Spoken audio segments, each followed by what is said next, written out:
noite, pessoal, sejam todos bem-vindos ao canal Geração D. Me chamo Kleber Tomás e esse aqui é um canal de opinião política, de coisas do nosso cotidiano, sempre visando aí o espectro da direita. Quero desejar a todos vocês aí uma boa noite, sejam bem-vindos.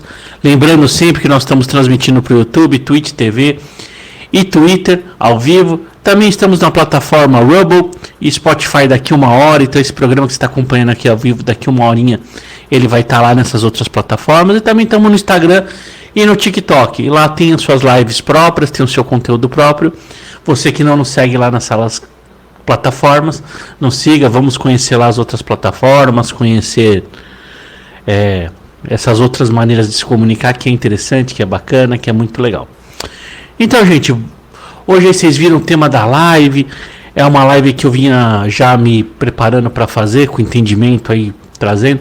Agora que as coisas acalmaram, a gente consegue ter um cenário certinho da estratégia aí do que é a esquerda. E a gente entendendo como eles vão agir. A gente passou aquele momento aquele momento inicial, aquele primeiro momento muito agressivo que a gente teve do início, que eles vieram fazendo aquele revogaço de lei, vieram prendendo pessoas que estavam lá na frente do quartel, pessoas que fizeram manifestações lá dentro dos três poderes. A gente foi vendo tudo aquilo acontecer, uma perseguição, uma série de movimentos, chegando inclusive aí no PL 2630 semana passada, o qual a gente fez uma vitória grande. Então já temos todo o cenário de qual vai ser eles. Então o que a gente precisa começar a entender? Eles vieram com o revanchismo, então vamos entender aí o cenário. A direita no Brasil, ela se caracteriza por dois fenômenos. Ela é um fenômeno por duas vias, podemos dizer. Primeiro é o surgimento da direita. A direita até então era algo só ideológico, era algo pensado, não tinha aplicação prática no Brasil. Já tínhamos visto nos Estados Unidos, Chile, Paraguai, entre outros países aqui da nossa países da América do Sul, e outros países a gente já viu o que é a direita. Mas no Brasil nunca tivemos tido um governo de direita. E o nosso sistema político brasileiro, que esse é o outro fenômeno da chegada da direita no poder, foi a chegada de uma forma não convencional. E isso mexeu com as bases, mexeu com o que o pessoal entendia como política. Por quê? Nós tínhamos lá uma alternância de poder entre pessoas do espectro de esquerda. Então tínhamos ali pessoas te dizendo de esquerda, como o PSDB se dizia, se fazia de esquerda, mas não é de direita, mas não era, então eles se alternavam ali entre eles. Era o teatro das tesouras. E com a eleição do presidente Jair Bolsonaro, nós tivemos essa quebra de paradigma. Viemos com uma direita real, uma centro-direita, não uma direita ainda mais direita, mais firme, mas sim uma direita ali, uma direita firme, uma direita pragmática, uma direita de centro, uma direita que se materializou. E a segunda situação que a gente teve ali, fenomenal, que aí isso vai ser motivo de estudos por parte da academia, vão ser estudados profundamente como questão de marketing, questão de tudo, a eleição de um presidente a qual não tinha partido. Ele tinha partido para compor ali o que a gente achava, compor o que a lei eleitoral pedia, mas ele não tinha ligação ideológica com o PSL, ele não tinha raízes com o PSL. Ele escolheu um partido para concorrer, e esse partido não tinha horas de TV, não tinha todo aquele poderio de fundo partidário, não tinha todas aquelas situações a qual a gente já estava acostumado a lidar no Brasil, a gente já estava acostumado a ter. Ele vem com a internet, ele vem com esse fenômeno e quebra tudo isso que a gente entendia ali de como se fazia política, os velhos caciques da política e tudo aquilo que a gente já conheceu, viu, cansou de ver na vida. Então esses dois fenômenos não iam poder ficar impune. E isso que nós, como direita, temos que entender. As pessoas estavam ali fazendo política desde a instalação da República, fazendo esse tipo de política, se alternando no poder. Diversas pessoas que você vê aí, por exemplo, se a gente pegar aí exemplos, Sarney, ele é de família de político e está na política desde Getúlio Vargas. Então, assim, é um dinossauro político. E eles vinham se alternando. Então, quando a direita, quando a sociedade vem com esse novo fenômeno, com essa nova situação, Quebrando tudo isso, isso assusta o poder e o poder vai dar um rebote. E nós tivemos o rebote do poder. Tivemos um contra-ataque do sistema. O sistema atacou. E aí as pessoas se desesperaram, as pessoas se deram uma assustada, as pessoas deram uma afastada, deram uma encolhida. E o que nós precisamos entender? Chegando nesse cenário, eles não vão querer que isso se repita, nem que a direita volte ao poder e nem que alguém fora do sistema partidário também se eleja. É duas coisas que eles não vão querer. Eles vão fazer o que der e o que não der para tentar atingir esse objetivo. E cabe nós, a direita, mantermos isso, porque nós queremos o retorno da direita ao poder, nós queremos uma internet livre, queremos que pessoas fora do sistema, pessoas que venham de origem não política, não ascendam ao poder. Se a pessoa tiver da escolha dela, quiser disputar o pleito, ela que aquele direito constitucional de votar e ser votado possa ser cumprido na prática, na realidade, não somente de forma que a gente vê só no texto legal, porque quando a gente vai para a prática, você vê que os elementos ali sempre são os mesmos, os elementos sempre são pessoas da mesma política. Então, isso vai ser feito, esse movimento. Então, entendido isso, o que nós vamos entender? Qual que vai ser o papel da direita agora? Então, agora nós viramos oposição. E ser oposição tem um lado maravilhoso, tem um lado incrível. Por quê? Porque, historicamente, a oposição sempre ganha. Porque a oposição não é responsável por nada, ela é uma responsabilidade e ela pode ficar falando, que nem o que nós vimos. Quem estava na frente lá do Covid era o presidente Jair Bolsonaro, nas decisões de Bolsonaro. Aí veio o Lula, chama ele de genocida, que ele teria feito melhor, que ele teria feito isso ou aquilo. Só que a gente não tem como provar a verdade, porque ele não estava ali responsável por aquilo, ele não estava ali como presidente naquele momento, então a gente não sabe quais seriam as decisões e se ele acertaria. Então fica no campo hipotético. Então a oposição, ela tem essa beleza, ela tem esse grande jogo. Beleza. Então a gente entendeu isso. Vamos ter que começar a pensar a direita agora não como um fenômeno, porque um fenômeno ele acontece uma vez só.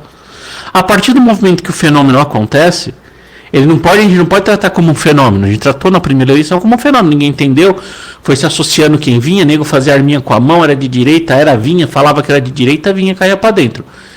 Exatamente dessa maneira a gente tinha que fazer, porque era um fenômeno, não sabia como lidar. Agora nós somos uma realidade. A partir desta realidade, nós vamos ter que entender a nossa posição real e o que devemos fazer. Então, agora, o que nós temos que pensar à direita? A gente não pode mais pensar à direita para amanhã. Nós temos que pensar à direita para 10 anos, para 15 anos, para 20 anos. Nós temos que fazer projetos de direita para 15, 20 anos. 10 anos no mínimo. A gente tem que começar a pensar a política agora a médio e longo prazo. Não pode ser somente no curto prazo. Primeiro, que a gente já aprendeu que no curto prazo não dá certo, porque o rebote vem. E as coisas são a longo prazo, porque a gente agora é uma realidade. Nós somos 50 milhões de pessoas reunidas pelo espectro da direita que acredita nisso, que gostou do país que vivemos nos últimos 4 anos, que gostou de pagar menos impostos, que gostou mais da liberdade, que aprendeu a conviver com liberdades, aprendeu a entender um pouco o que era liberdade. Então nós tivemos isso como realidade. Isso é uma realidade, isso não tem como mudar, é imutável daqui para frente. Então, qual que é o nosso papel que nós devemos cobrar dos nossos governantes daqui para frente? Então, eu vou dividir essa live hoje em duas. Então, a primeira parte da live é que nós temos que cobrar os políticos o que eles podem fazer. E entender até onde a gente pode cobrar eles.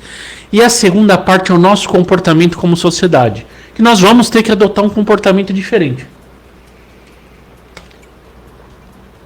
Então, vamos lá. Essa primeira parte da nossa live aqui. O que os políticos podem fazer? Primeiro, vamos acabar com certas falácias. O que os políticos de direitas podem fazer não é a mesma coisa que os políticos de esquerda podiam fazer.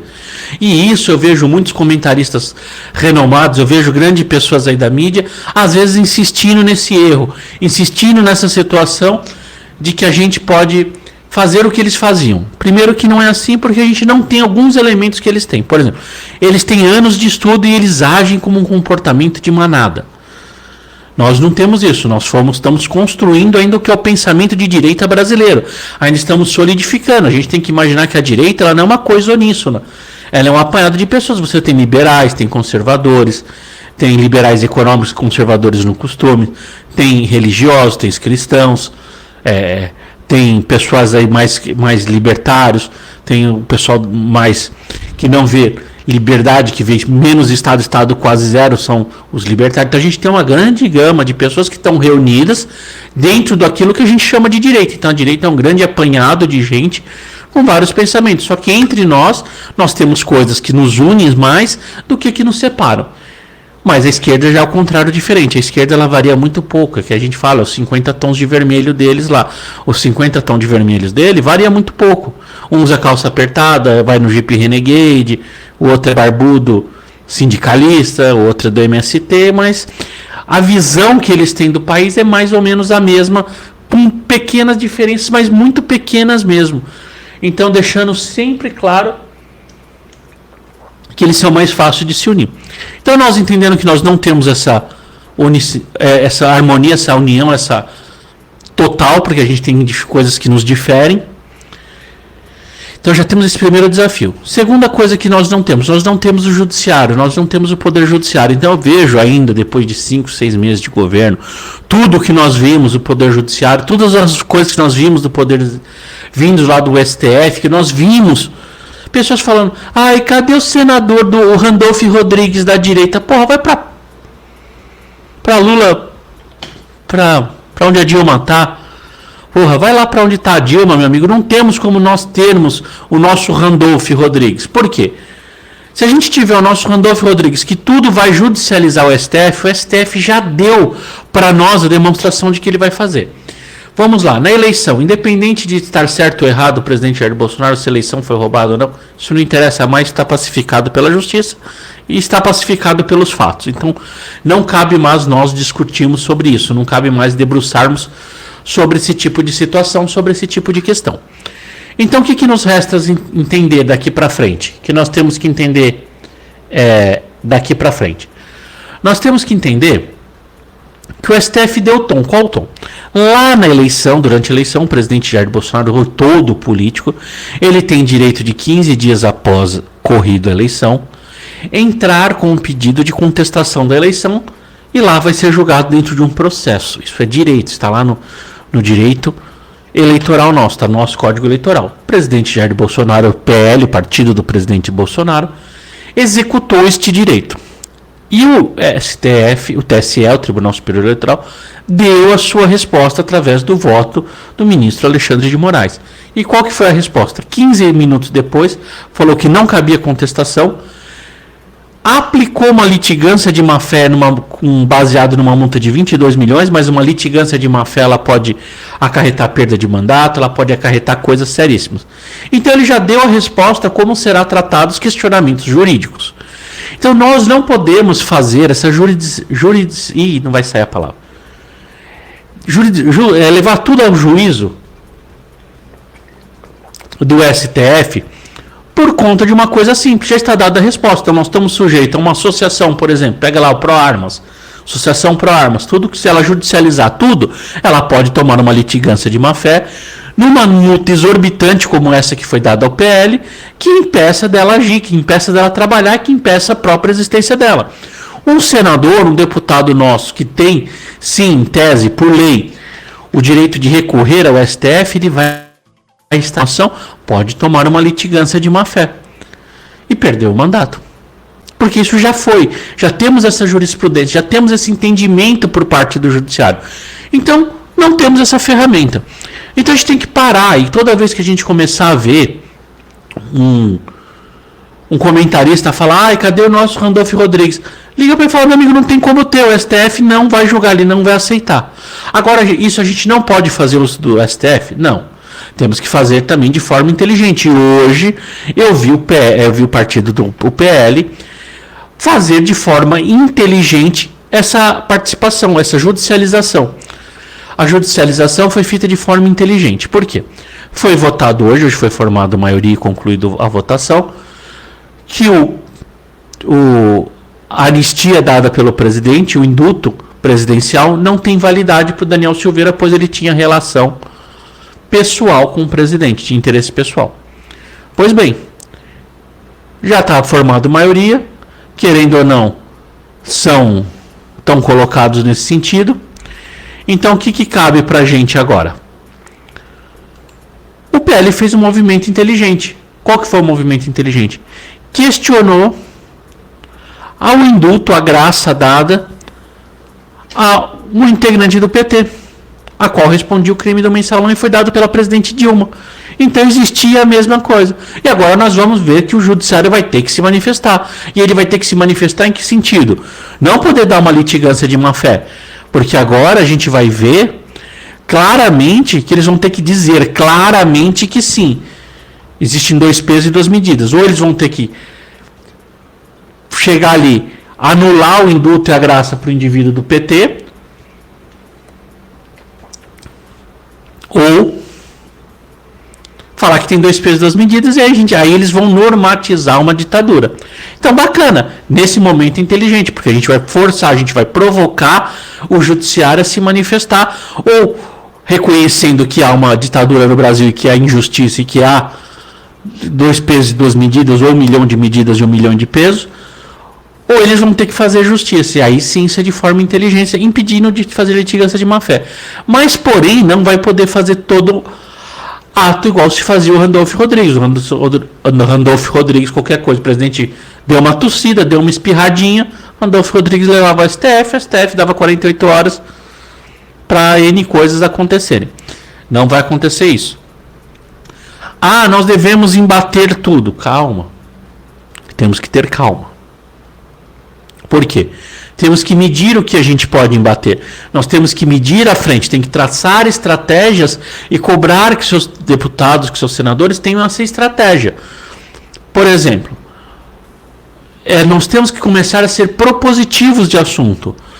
A direita, ela passa num momento muito de ficar provando, e nós temos que confiar um pouco mais na direita, porque... E aí, só entrando um pouquinho na segunda parte, mas mas é impossível de desassociar. Isso seria da segunda parte. Nós temos que confiar um pouco nos políticos de direita. Nós temos que confiar não é ter políticos de estimação, mas ter confiança. Acreditar que estão lá sabendo o que estão fazendo e fazermos críticas pontuais. Porque a todo momento a direita ela tem que sair do papel, revelar a posição dela para provar para a própria direita que não é errada. Então vamos dizer o caso aí. Caso de 8 de janeiro, tem que ter uma CPI, tinha que ser investigado, ponto. Houve coisas estranhas, ponto. Isso é pacífico. A direita tem que confiar e não pode falar, a direita entrar lá e falar, não, tem que prender os caras mesmo, ferra esse direito, não. Tinha gente envolvido, papai, ver aquelas coisas, aquele cadáver político que é o Bolsonaro. Não, minha gente, vocês têm que acreditar. Por quê? Aí no final foi obrigado a vazar uma prova muito contundente que ia ser vazada naquele momento de investigação. Teve que ser vazada antes para poder satisfazer inclusive a própria direita que estava fraquejando. Isso revela a sua posição, isso revela onde você está. Revelando onde você está, o inimigo pode traçar a estratégia dele e traça, e eles fazem o que eles estão fazendo. Por exemplo, a CPI ainda não começou a acontecer de nenhuma maneira, e eles estão por intermédio da imprensa, a qual eles detêm a imprensa, eles detêm todo a estatal, todo esse aparato estatal, eles detêm todo esse aparato midiático, e eles estão usando isso para cansar aquelas imagens, para falar que aquilo que a gente estava vendo não era bem aquilo, e que aquilo não quer dizer aquilo, e que aquilo não tem. Então, assim, nós estamos dando tempo, e eles estão segurando com o estatal lá, o Rodrigo Pacheco segurando. Vai ser instalado lá no fim do mês, porque está dando tempo da mídia. Aí, por exemplo, qualquer ação que tomem contra o presidente Bolsonaro, a direita fala, viu? Devia ter alguma coisa errada, vamos ver com calma, vamos esperar. Confia no cara, confia, acredita um pouquinho.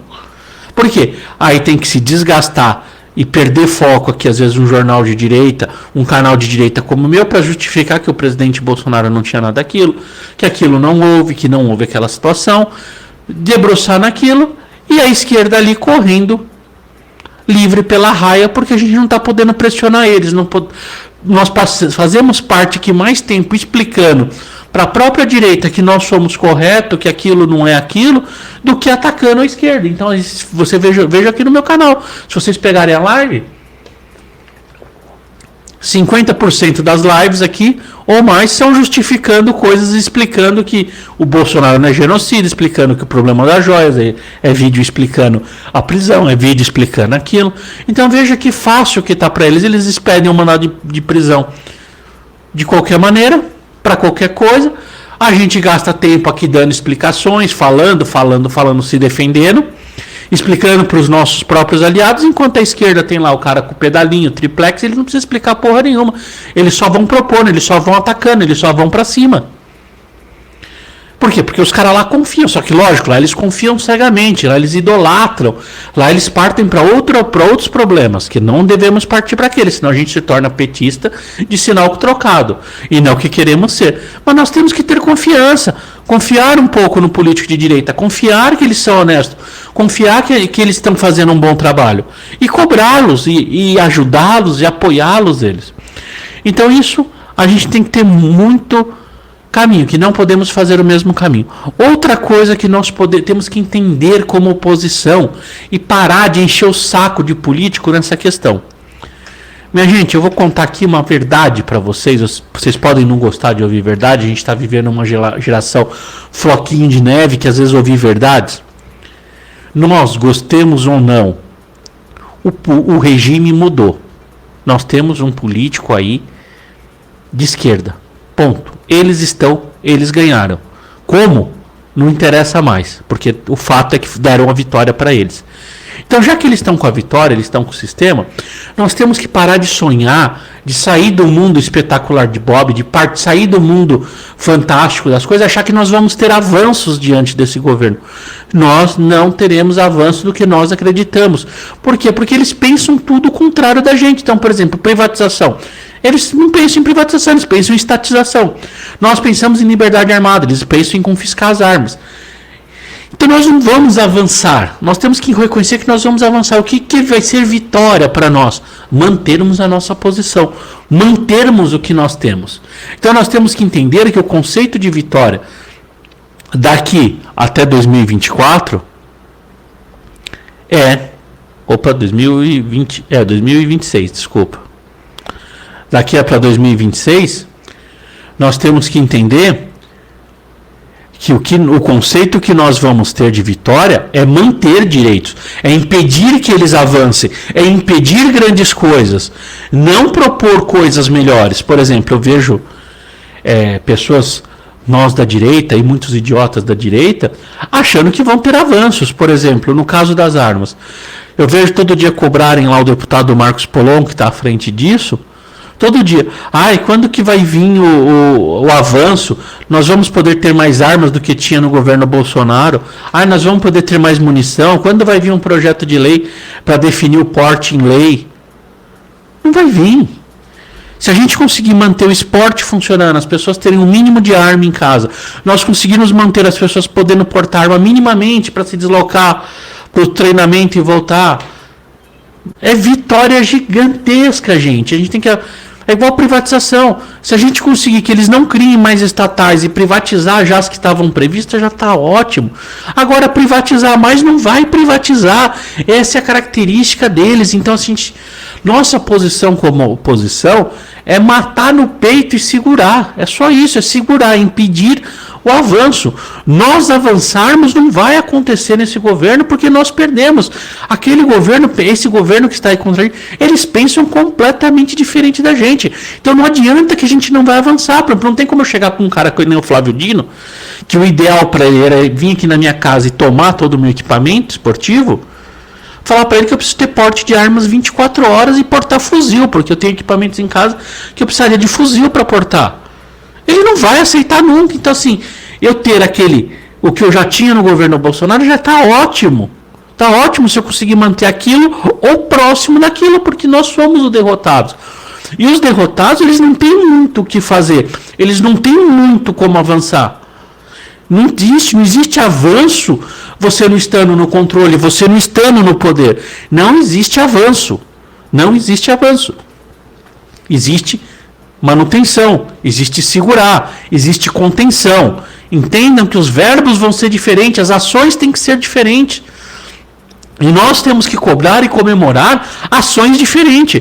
É diferente num governo Bolsonaro que a gente podia comemorar que puta vai privatizar Correio, a porra toda. Que legal. Nesse tá ótimo se manter as privatizações que já foram feitas e privatizar uma ou duas empresas. É vitória total, porque a ideia deles era tudo, inclusive desfazer. Vocês conseguem entender a diferença do que nós estamos, do regime diferenciado que nós estamos? Eles pensam coisas completamente diferentes, porque eles não pensam no agronegócio, para eles querem invasão de terra, eles querem o MST. Então, com ter o MST, ter uma CPI em cima do MST, puta, já é grande coisa, já é um puta avanço, já é uma puta vitória. Que lindo, que lindo. E isso que nós temos que ter na consciência. O momento que nós estamos é esse, é que comentar aqui, é verdade. É não deixar entrar a bola no gol, não tomar gol, exatamente. Esse é o grande ponto. O que nós vamos comemorar é de não tomar gol. O empate para nós é vitória. Diferente quando nós elegermos lá em 2026 o presidente Bolsonaro novamente, ou outro nome forte que tiver de direita, e nós vamos cobrar avanço. Olha, eu quero estatização, vamos ter que ter porte federal, porte aberto, vamos ter que ter, sei lá, o que tudo que a direita quer. Aí sim, porque aí nós vamos ser os vitoriosos. E aí nós vamos propor a política. E aí vai ser papel da canhotada segurar o que dá, porque nós vamos privatizar tudo. Essa é a ideia. Então, assim, nós jogamos para fazer gol quando estamos no poder. Quando não estamos no poder, jogamos para não tomar gol. É como se fosse um jogo de xadrez. Primeiro joga um adversário joga, depois você joga. Só que esse xadrez, cada jogada acontece a cada 4 anos. Então, nesse momento, é a vez deles jogar. Eles vão jogar pelos próximos 4 anos. E aí, qual que são nossas jogadas? Impedir que eles joguem, que todas as jogadas deles sejam efetivas. E a partir do momento que todas as jogadas dele não são efetivas, trabalhar na possibilidade da gente poder retomar o nosso jogo 2026 e a gente poder mexer as pedras. Exatamente, porque daí para frente a gente vai conseguir mexer. Então, assim, nós vamos ter que entender tudo isso que vamos ter pela frente. Então, a gente tem 4 anos para barrar, não para avançar. Então, a gente tem que parar de ser derrotista, parar de encarar com derrota e parar que tudo estamos perdendo. Não estamos perdendo. Empatar esse jogo já tá bom, porque eles estão lá mexendo a pedra. A gente não pode mexer pedra. É um xadrez que a gente pode defender sem mexer pedra, porque a vez de mexer é deles. Então, é uma situação que a gente tem que mudar o nosso conceito. E aí o que a gente precisa entender? Qual que é a primeira estratégia para os políticos? Que aí falaram aqui. E as prefeituras do ano que vem? Exatamente. Nós já temos eleição ano que vem. E agora a gente vai partir para o último assunto dessa questão dos políticos para depois cobrar para nós. Só que essa é mais uma que é dos políticos e é híbrida para nós. Vamos ter que ganhar o maior número de prefeituras possíveis e o maior número de vereadores possíveis na próxima eleição. A próxima eleição, a direita tem que sair vitoriosa. Por quê?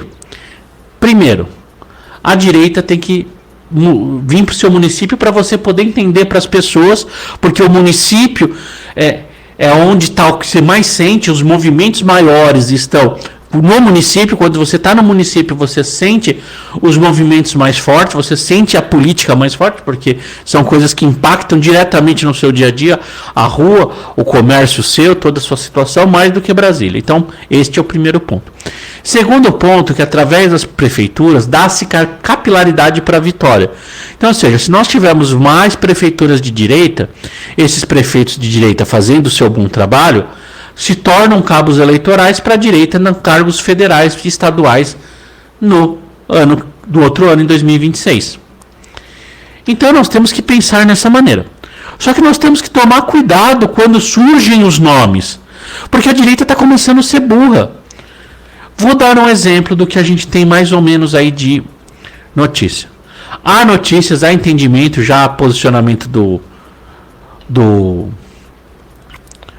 presidente do PL, que o candidato à prefeitura do Rio de Janeiro será Flávio Bolsonaro. O Bolsonaro é ruim? Não, é excelente. Mas o que é ruim do Flávio Bolsonaro? O que é ruim nós apoiarmos isso? Nós temos que ir lá e cobrar para isso não acontecer e trabalharmos forte, trabalharmos incansavelmente para fazer um outro nome forte. Flávio Bolsonaro está eleito como senador. Assim que ele sair, o seu suplente toma. Então, se ele não ganhar, se ele ganhar a prefeitura, ele vai sair, o suplente dele assume. O que é o problema da suplência? A suplência, ela não necessariamente é o cara que você votou. Às vezes ele é um cara que está dentro do partido. No caso do Flávio Bolsonaro, que eu trouxe ele como um exemplo, por quê? O suplente dele, no caso do senador, os suplentes são eleitos diretamente. Então é a chapa senador e suplente. Você vota numa chapinha, né? São eleições diretas. É o Paulo Marinho. O Paulo Marinho, ele fez campanha para o Geraldo Alckmin e o Lula. Então, e ele apoia o Geraldo Alckmin e o Lula. Ele apoiou a campanha do Bolsonaro em 2019, pulou do barco e virou de lado e virou pra canhota. Ele é o pai do Marinho lá, que é do Pânico, aquele imbecil que ficava lá no Pânico, que imitava o Bolsonaro e o Sérgio Moro. É o pai dele. Ele é um cara de canhota, que se argolou no Bolsonaro em 2019, querendo poder. O Bolsonaro não deu poder para ele, ele pulou do cavalo. E aí, ele vai ser suplente. Então, Flávio Bolsonaro, esse ano que vem, ganha. Se ganhar a prefeitura, e ganha, porque ele é um nome fortíssimo. Vamos ficar aí por 3 anos com Paulo Marinho na Senado. Ou seja, mais uma vaga para a esquerda. Então, nós temos que pensar, quando isso, Ricardo Salles, Flávio Bolsonaro, todos que estão eleitos, Nicolas Ferreira, todas essas pessoas que foram eleitas de direita, elas já estão postadas em cargos e nós temos, graças a Deus, coisas importantes. Por exemplo, CPMI rolando no Congresso, nós temos CPI do MST rolando, nós temos coisas muito importantes para rolar. Essas pessoas não podem se ausentar daqueles cargos. É a hora da direita aí sim expandir, a direita abrir novos nomes, nós trabalharmos em volta de outros nomes. Por exemplo, hoje estava vendo no Jovem Pan essa notícia do Flávio Bolsonaro, e todo direitista lá embaixo, já tem meu voto, já tem meu voto. Ah, tá bom, a gente ganha a prefeitura do Rio e perde o Senado. Perdeu o Senado, nós se lascamos. Aí, ou seja, a direita vai ficar sempre correndo em volta do rabo. E se a gente fizer isso com a direita, formar a direita em cima dos nomes que nós já conhecemos para as prefeituras, por exemplo, nós pegamos a prefeitura de São Paulo, o Ricardo Salles, que já conhecemos, que ele foi ministro, deputado federal eleito. Porra, vamos pegar o Fernando Holliday e vamos apoiar o Fernando Holliday, que é vereador de São Paulo, que ele não vai ter mandato a partir do ano que vem. Aí vamos pôr ele para concorrer à prefeitura e vamos trabalhar para ele ser eleito.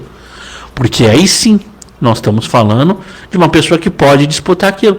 Porque senão a gente vai transformar a direita num cobertor pequeno para um homem grande. Porque aí tampa os pés, descobre a cabeça. Cobre a cabeça, descobre os pés. Cobre o pé, a cabeça, descobre a bunda. E a gente vai ficar sempre nessa, porque vão ficar poucos nomes.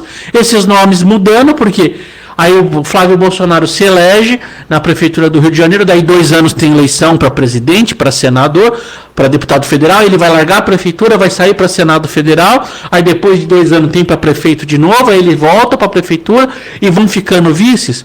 E a gente vê que a esquerda, ela já se prepara, porque a esquerda, como ela pensa com um troço só, não interessa se o Boulos, por exemplo, outro candidato à prefeitura de São Paulo é o Boulos. Boulos tem mandato, mas tanto faz o Boulos ou outro, eles vão votar igualzinho. Não vai haver mudança de voto. A direita não tem uma doutrina tão grande assim pra gente. Ah, sai Flávio Bolsonaro, o cara que entrar vai votar igualzinho Flávio Bolsonaro, vai fazer todas as votações iguaizinhas, vai fazer a fiscalização que tem que ser feita igualzinho e vai. Não, é diferente. E aí você vê porque a gente sempre perde. Por quê? Vamos lá, vou trazer uma figura. Renan Calheiros, desde que eu me entendo por gente, Renan Calheiros é senador. E o Éder Barbalho. Aí agora tem o Éder Barbalho, o Éder Filho, o Renan Calheiro pai, Renan Calheiros filho. E eles não saem daquela posição deles, eles ficam lá, se elegendo até quando dá. Quando não dá, eles mudam de cargo, porque aí não pode. Por exemplo, o senador pode ficar 8 anos, se reeleger por mais 8, ele tem que sair. Aí, ok. Poxa, as coisas têm que começar a ser pensadas. Então, por exemplo, vamos pensar a prefeitura, vamos começar a trabalhar. Tem tempo para trabalhar um nome novo, para a gente ficar reaproveitando esses nomes, porque esses nomes vão ser limitados. Por exemplo, o Tarcísio, ou ele é governador de São Paulo, ele é presidente do Brasil. Não dá para ele ser... vamos pôr Tarcísio, que aí estão com essa. O Tarcísio é melhor que o Bolsonaro, tem mais trânsito. Tá bom, ele elege. E quem vai ser governador de São Paulo? Já está pronto o novo governador de São Paulo, o Tarcísio? Aí o Tarcísio vai para a presidência e o governo de São Paulo volta para um tucano, volta para um petista. Aí que legal. Aí continua aquela situação que a gente viveu, calcinha apertada e Bolsonaro. Só que aí vai ser Tarcísio e só Deus sabe o que lá. Haddad, por exemplo. Então a gente tem que parar com isso, a gente tem que começar a pensar em progredir, em ampliar. A direita tem que ampliar. Então você tem que se filiar ao partido, você tem que se candidatar e nós temos que começar a cobrar e parar de ser comportamento de gado. Não que o Bolsonaro é ruim, mas, por exemplo, o Bolsonaro para presidente é o nosso melhor nome. Ponto, não tem ninguém para isso. E ele pode ser candidato porque ele está sem cargo. Agora, o Salles, ele não é o nosso melhor prefeito para São Paulo. Nós precisamos criar um nome novo. Lógico, na ausência de um nome novo, na impossibilidade de um nome novo, vamos pôr ele de última hora. Fazer o quê? Tem que pôr. Mas se der para construir, vamos construir outro nome. Porque, poxa, se o Salles sair daqui, imagina, o Salles sai lá do Congresso e vira prefeito de São Paulo. O Salles está dando uma prensa do caramba, o MST está tremendo nas bases porque o Salles vai estar na CPI do MST. Então, nós não podemos ficar nessa transição. Nós não podemos ficar usando o nosso nome e limitando a nossa pedra a 20 nomes, 30 nomes. Nós temos que ter 60, 70, 80 nomes, porque aí sim é o que a esquerda faz. Por exemplo, se o Boulos sair, o idiota que assumiu o lugar do Boulos vai fazer as votações de forma idiota, igualzinho o Boulos. Não vai ser eu sou desarmamentista, eu falo todes, machismo, fascismo. Eles vão ficar sempre eles têm essa cantileira, eles têm essa... que é tudo igual, então não importa Boulos, Haddad, João Dória, Lula, Eduardo Leite lá do Rio de Janeiro, tudo é a mesma merda, fala a mesma merda. E nós temos que fazer todo mundo falar a mesma coisa e nós temos nomes. Porque aí sim a gente pode tirar o Ricardo Salles lá, e aí sair o Ricardo Salles, o suplente dele vai ser um cara tão bom quanto o Ricardo Salles, que aí vai ser um outro fulano tão forte quanto, e aí vai que vai. Aí a gente está falando de material humano. Então, o momento da direita agora é se reestruturar e aumentar o material humano. A gente não pode ficar nisso. Já tem meu voto. Já tem seu voto. Quem que vai ficar no Senado? Aí fudeu. Nós vamos ficar lá sem o Senado. O Senado é importante, não é? Que se aprova as leis. Sim, o Senado é muito importante. E o importante é estar lá. É nós ocuparmos o espaço, porque a partir do momento que sai aquele cara de lá, o suplente assume. E o suplente necessariamente não é igual ao cara. O suplente faz acordo, por exemplo. Olha que interessante.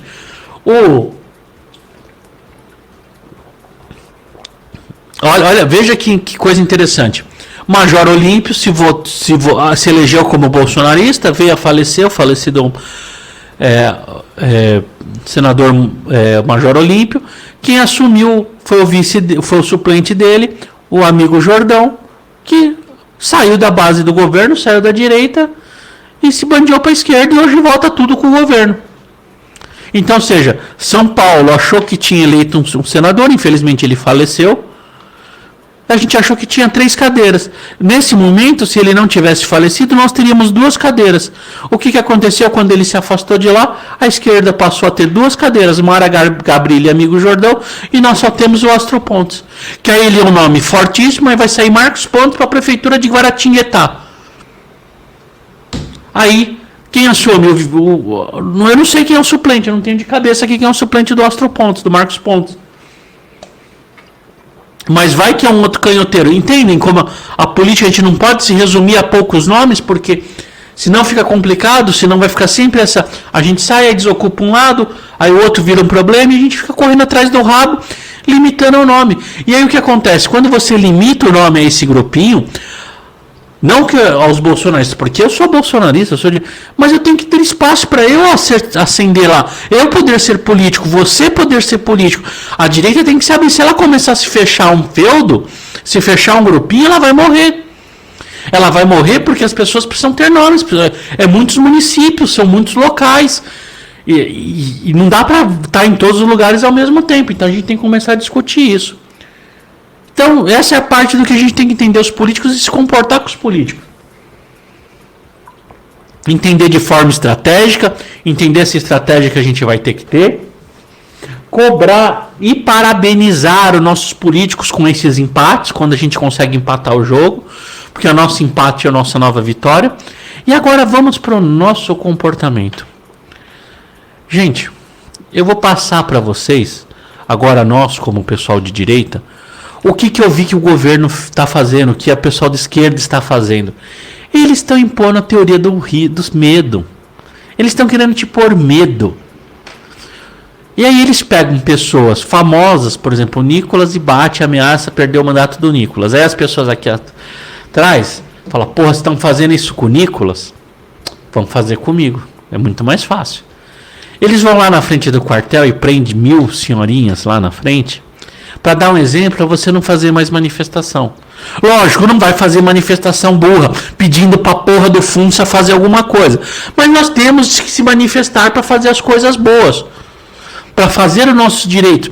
Por exemplo, se manifestar contra a ditadura das redes sociais, não ao PL 2630. Nós temos que voltar a ir para a rua, por exemplo, dia 9/7, temos que estar todos lá em Brasília se manifestando pelo direito de ter e portar armas, de forma pacificamente, com camisetas brancas na frente da catedral.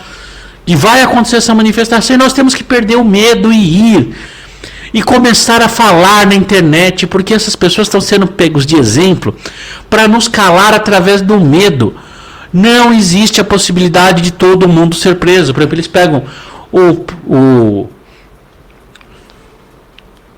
me fugiu o nome, Paulo Figueiredo, pegam o Rodrigo Constantino, pegam o pessoal lá da Revista Oeste e bate neles como exemplo para você temer de dar a sua opinião, que você fala, poxa, se essa gente famosa tá tomando pancada, imagina eu aqui que sou um Zé Ninguém, que sou um Zé Orelha, vou tomar pancada. E aí você faz exatamente o que eles querem, você entra dentro do plano deles, você se acovarda, porque você fica tomado pelo medo, o medo vai te tomando, e aquilo vai e você vai se calando, e você vai permitindo arbitrariedades, com medo de ficar preso, e você vai se trancando numa prisão, só que numa prisão que não tem portas, que não tem janela, é uma prisão dentro de você, é uma prisão do medo. Então não podemos se aprisionar pelo medo. Nós temos que falar claramente. Quanto mais eles avançam na direção da gente, mais nós avançamos na direção deles. Nós temos que dar respostas a eles. Então, por exemplo, se eles falam lá, Flávio Dino, que a direita é golpista, que a gente vai punir todos de direita, aí que você publica mais, aí que você publique mais coisas dentro da lei, de forma ordeira, de forma educada, mas aí que você fala de liberdade, aí que você fala mais. Nós temos que copiar o exemplo dos americanos. Por exemplo, os americanos toda vez que lá se fala de controle de armas, pensa que aqui não é exclusividade nossa de falar de controle de armas. Nos Estados Unidos, vira e mexe, chega alguém lá querendo falar de controle de armas. Aí quando chega essa pessoa falando de controle de armas, os americanos vão para as lojas de arma e compram tudo, vão lá, sacam fundo de garantia, pegam dinheiro da poupança e compram arma e munição para eles mostrarem que a gente quer isso. Então, porra, se a liberdade é importante para você, se você cultua a sua liberdade, você não pode se acovardar com medo de ser preso, com medo de não ser... de ser procurado, aí que você tem que falar mais, aí que você tem que falar a plenos pulmões, não falar coisas criminosas, nem cometer crimes, falar coisas corretas, falar a sua opinião, falar coisas decentes, mas aí você tem que falar mais, aí você tem que publicar mais. O que eu tô vendo nós de direita se acovardando, o pessoal de direita não compartilha mais nada na página, o pessoal de direita não assiste mais. Veja aí, hoje só temos 3 pessoas assistindo essa live aqui, sendo que antes da eleição, no outro teria 15, 20, 30, 40 pessoas vendo essa live. Porque estão acovardadas, não querem falar, estão com medinho. Mas, meu amigo, eu vou te falar uma coisa, não adianta você ter medo de se calar, porque eles vão atrás de você, você querendo ou não. Porque você se calando, você está se prendendo. Você deixando de falar, de expressar a sua opinião, você está se prendendo. Você está pondo amarras em você. Você está se pondo crenças limitantes dentro de você. Você está impedindo que você cresça. E não é o Flávio Dino que está falando isso com você. Você está fazendo isso com você mesmo. A partir do momento que você não curte, que você não compartilha, que você tem vergonha de expor a sua bandeira atrás de você, que recolher a sua bandeira da janela. Tudo bem, eu entendo a gente ter dado uma recolhida para entender, mas nós já temos 4 meses, 5 meses de governo. Já dá para entender qual que a banda toca. Eles estão querendo só impor o medo, eles não têm condição de prender o Brasil inteiro. Eles não têm condição de prender todas as pessoas, por mais que eles tenham vontade de sumir com a direita, não existe como isso. Então o que eles estão fazendo? Pegando os idiotas que cometem crimes, os idiotas que pedem idiotice, que pedem pra funça, aí eles prendem. Agora eu aqui falar de política como eu estou falando, eles não têm por que me prender. E se me prenderem e eu me calar para não ser preso, eu já estou preso. Aí eu já estou preso. Só que eu vou estar preso comigo mesmo e eu vou ser meu próprio carcereiro. Então é agora que eu vou falar mais. É agora que eu vou fazer mais vídeos. É agora que eu vou expor mais a minha opinião. Agora que eu vou compartilhar mais coisas. Porque eles estão querendo tomar o que é meu. Tomar a minha liberdade, me calar. Falar que eu tenho vergonha disso, que eu sou genocida, que eu sou fascista, que eu sou de extrema direita, que eu sou isso, que eu sou aquilo. Eu sou a puta que te pariu, meu amigo. Eu sou eu. Eu sou uma pessoa que pensa. Eu sou o que eu quero ser. Não é ninguém que vai dizer, e a gente tem que ter isso, a gente tem que ter essa liberdade dentro, esse culto à liberdade, e não ter esse acovardamento. A gente tem que ir pra frente, agora que a gente tem que publicar, que tem que ter orgulho, que tem que falar que é de direita. É quando nós não estamos no poder que nós temos que mostrar, e você tem que cobrar do seu influenciador de qualquer coisa, porque aí vai um filho da puta, desculpe o termo, mas é que me deixa fora do controle, que passou 4 anos porque o Bolsonaro estava no governo, fazendo coisa, dancinha de direita e 22, primeiro dia do governo entra lá e fala, olha, não vou falar mais de política no meu canal, agora veja o que eu comprei da Shein. Vai pra puta que pariu, entre e cobre esse porra desse influenciador e fala, meu, você é um covarde, você é um ridículo, você nunca foi de direita. E se você quer me mostrar que você não é o covarde, fale. Continue falando o que você falou nos últimos 4 anos. Continue fazendo o que você fez nos últimos 4 anos. Agora, quando o cara tava lá, era 22, faz, pá, não sei o quê. Aí agora, primeiro dia, primeira dureza, olha, não falo mais de política. Porra, vai pra merda. Vai pra merda e não trate essa pessoa como influenciador, porque influenciar é nós defendermos a nossa liberdade, nós cultuarmos a nossa liberdade, nós defendermos ela com afinco, as nossas opiniões.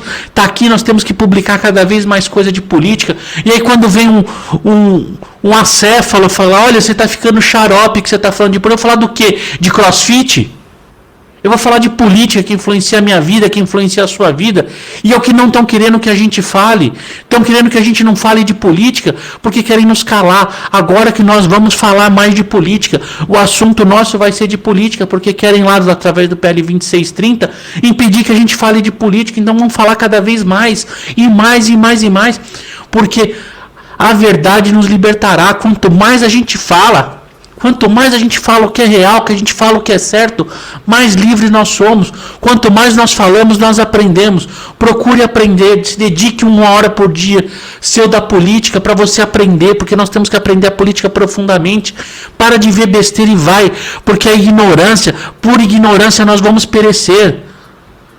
Então a gente não pode se permitir ser mais ignorantes.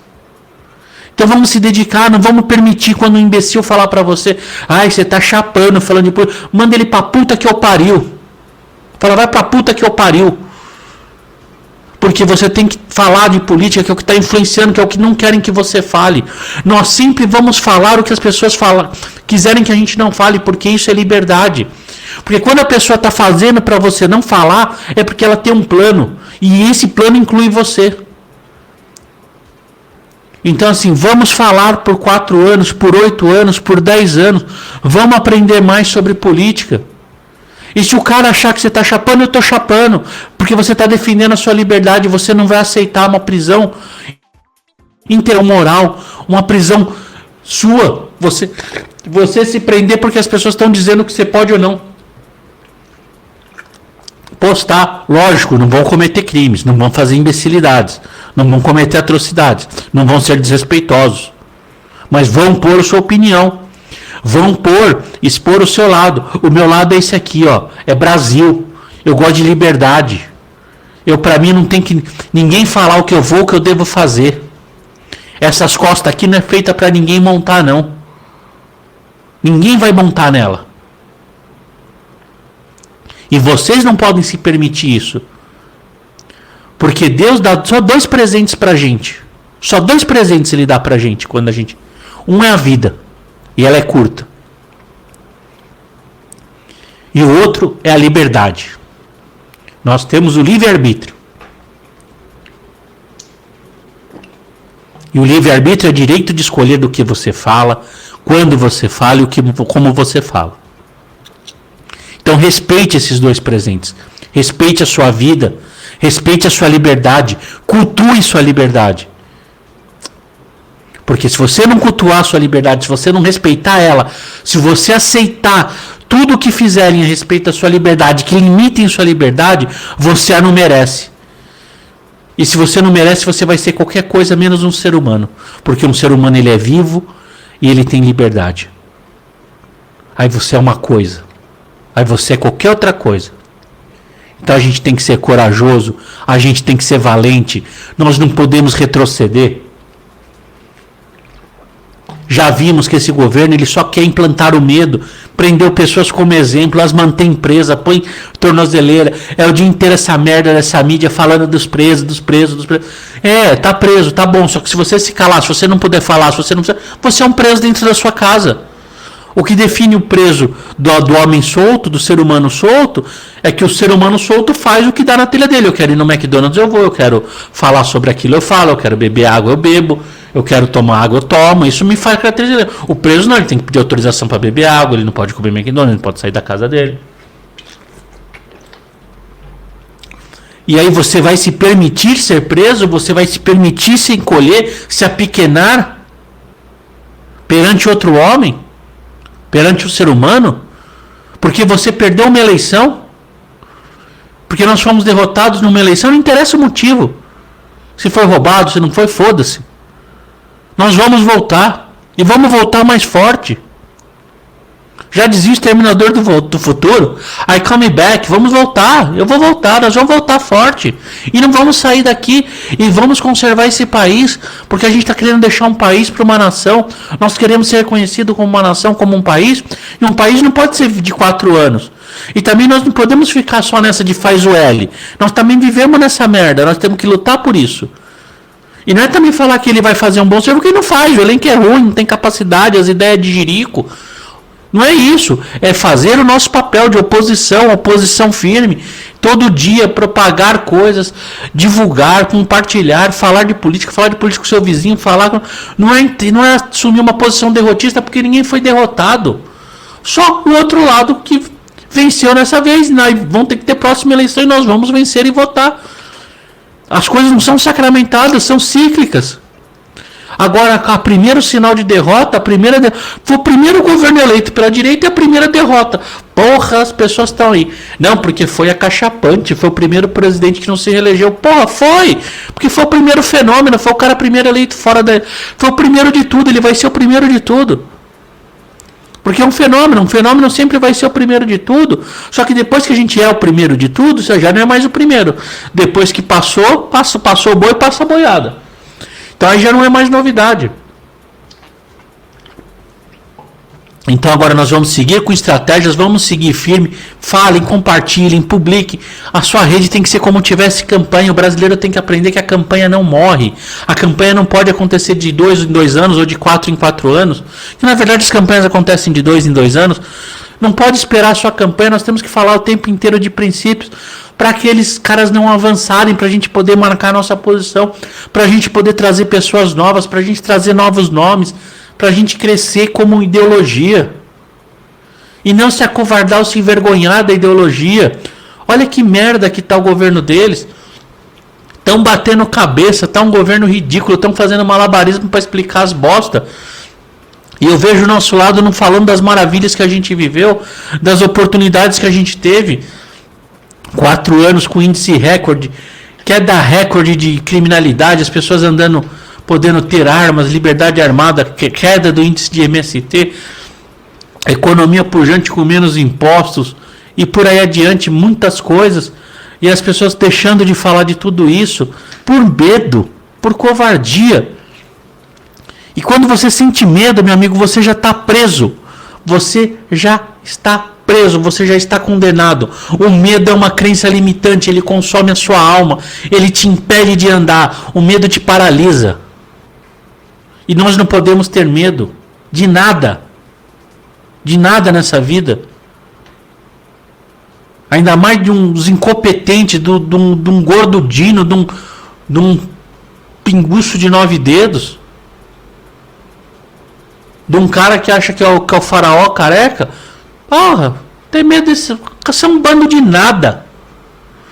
Vão morrer e virar bosta igual eu. Só um corpo de carne e osso igual eu, igual vocês. Agora nós vamos combater ele no campo das ideias, sem temer, sem ter medo disso. Porque quando você teme, você vive o que você teme. Quando você tem medo, você vive o seu medo, porque o seu medo impede de você fazer o que você queria fazer. Você faz o que o medo quer que você faça. E você vai permitir de viver sobre a égide do medo. O medo vai ser o senhor da sua vida, vai ser o comandante do seu timão. Ele que vai estar no timão da sua vida decidindo para que lado você vai. Vai ser o medo. Isso é uma vida merda, quem vive com medo. Então a gente tem que abandonar, abolir o medo. E viver confiante. Estudar. Vamos reservar parte do dia para a gente aprender sobre política, sobreviver, para curtir, compartilhar, apoiar quem está falando. Dar a sua cara a tapa para falar também. Parar de ter essa covardia, de ter esse recuo. Só porque não estou mais no poder, eu me escondi. Ai, vou esconder. Ui, tô com medo. Ah, pelo amor de Deus. Não dá para ser assim, não. Então, gente, eu acho que como direita a gente tem que se preocupar em entender o nosso lado, em marcar a nossa posição.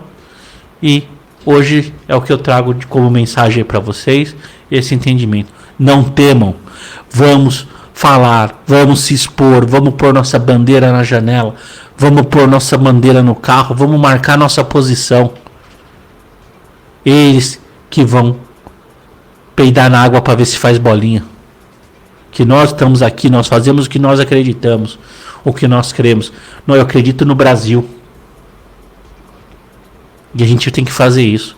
Então vamos pegar tudo isso, juntar e tomar posições novas a partir de amanhã.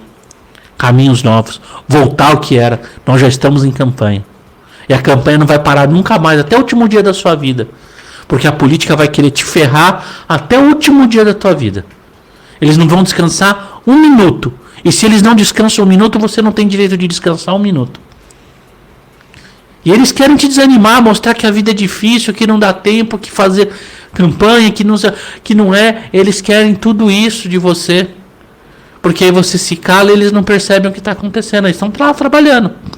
Vindo lei, aprovando lei. Aí de repente essas pessoas aí, o imbecil que faz crossfit de chuquinha na cabeça, que fala para você não falar de política que você está chapando. Aí o imbecil que acorda na Venezuela e fala: nossa, ai, tô na Venezuela, eu vou ter que comer cachorro. Meu amigo, foi todo dia. Todo dia foi empurrando um pouquinho cavidade adentro. É todo dia empurrando cavidade adentro. Todo dia. Todo santo dia. Aí não adianta acordar. Ai, tô na Venezuela. Não, meu amigo, não é do dia pra noite. Ela foi pouquinho. É pouquinho. Todo dia. Todo dia eles vão entrando um pouquinho pra frente. Vão indo e vão indo. Tá certo, gente? Então por hoje é só. Desejo para vocês uma ótima noite. Que Deus abençoe a noite de vocês. Daqui uma horinha essa live aqui vai estar no Spotify e no Rumble. Entram lá também para curtir, conhecer essas plataformas. E daqui a pouquinho vamos estar entrando ao vivo lá no TikTok. Foi liberado pra gente o TikTok Studio. Então a gente vai fazer aí a primeira live do TikTok Studio. Então, se quiserem entrar lá, acompanhar, mas vai ser uma live mais ou menos igual essa aqui, no mesmo sentido. Mas se quiserem estar lá, estão convidados e sejam bem-vindos. Daqui a pouquinho a gente está lá no TikTok. Tá certo, gente? Então, obrigado aí por ter me acompanhado esse tempo, ter ficado essa uma horinha aí junto comigo nesse bate-papo. Espero para vocês aí na próxima live, quarta-feira. Quarta-feira temos live aí. Vou estar divulgando o horário, espero vocês aqui. E curte, compartilha, divulguem esses vídeos no canal. divulguem para vocês. Tenham um dia abençoado amanhã de trabalho, de estudo. Tenham um dia produtivo. Tenham uma boa noite de sono. E um bom descanso e até a próxima, gente. Quarta-feira estamos aí. Vamos estar numa live de novo aí falando de algum tema, falando de alguma coisa. Eu vou divulgar o banner, vocês acompanham aí nas outras redes sociais. E não esqueça de curtir, compartilhar e seguir a gente no Instagram, no TikTok, em todas essas redes, porque é legal também ver essas redes, ver elas lá. É bacana, cada uma tem um molde, tem coisas que a gente vai publicando nelas, tá certo, gente? Então tá, uma boa noite. Tchau, tchau.